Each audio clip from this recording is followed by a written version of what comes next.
Hello everyone and welcome back to another video from How to Fix Online. In this video, I'm going to show you how to fix connection error on FIFA Mobile. So let's get started right away. If you're trying to open up the FIFA Mobile application and trying to log into your account or use the app, but you face an error telling you that there is a connection error, then there are a few ways to fix this issue. The first thing to check when you see connection error is to see if your internet connection is working fine. So make sure that you are connected to a stable Wi-Fi or data connection on your device, and then close the application and reopen to check if this fixes your issue. If this still doesn't work, then you will need to check whether you are updated to the latest version. Open up the iOS App Store or the Google Play Store and search for the FIFA application. Once you find the FIFA application, go ahead and tap on it, and if you see an update button instead of open, then you will need to tap on this to install the latest updates on your device. Just wait for a while until the update is completed and you can tap on open and see if your issue is fixed. If this still doesn't work, one final thing to try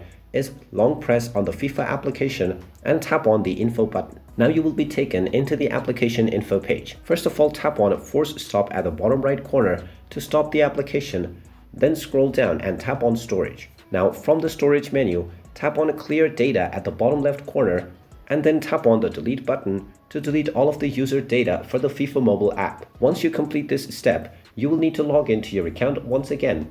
But after this step is done, your connection error issue will be fixed. And there you have it.